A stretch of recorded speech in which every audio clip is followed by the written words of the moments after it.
সাগৰত নামিল ভাৰতৰ দুখন মাৰাত্মক জাহাজ। ভাৰতৰ সামুদ্ৰিক শক্তি আগতকৈ বৃদ্ধি পালে।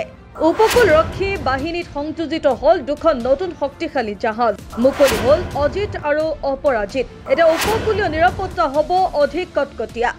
গোৱা চিপয়াৰ্ডৰ আন এক সফলতা। সম্পূৰ্ণ থলুৱা প্ৰযুক্তিৰে নিৰ্মিত এই জাহাজ। আত্মনিৰ্ভৰ ভাৰত অভিযানৰ দিশে আন এক ঐতিহাসিক পদক্ষেপ।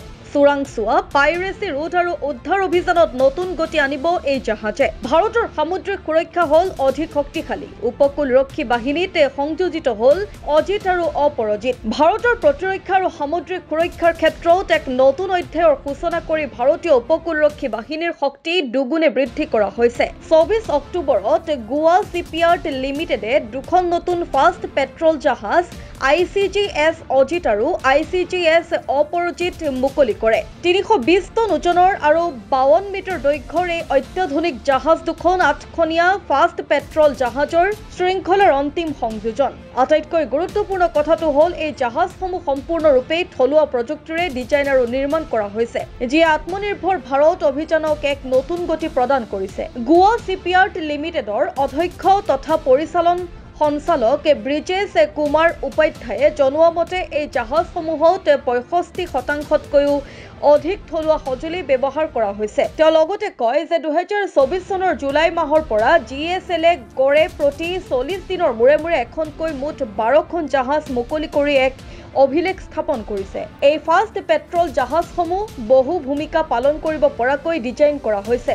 ইহঁতৰ প্ৰধান কামসমূহৰ ভিতৰত আছে মৎস্য ক্ষেত্ৰৰ সুৰক্ষা, উপকূলীয় টহল, চোৰাং সৰবৰাহ আৰু পাইৰেচি বিৰোধী অভিযান তথা সাগৰত অনুসন্ধান আৰু উদ্ধাৰ অভিযান চলোৱা। বিশেষকৈ ভাৰতৰ দ্বীপপুঞ্জ আৰু একচেটিয়া অৰ্থনৈতিক অঞ্চলত উপকূলীয় নিৰাপত্তা শক্তিশালী কৰাত এই জাহাজসমূহে গুৰুত্বপূৰ্ণ ভূমিকা পালন কৰিব। প্ৰযুক্তিগত দিশৰ পৰা এই শ্ৰেণীৰ জাহাজত প্ৰথমবাৰৰ বাবে কণ্ট্ৰলেবল CPP সংলগ্ন কৰা হৈছে, যিয়ে জাহাজৰ প্ৰতি নিয়ন্ত্ৰণ আৰু ইন্ধনৰ কাৰ্যক্ষমতা উল্লেখযোগ্যভাৱে উন্নত কৰিব।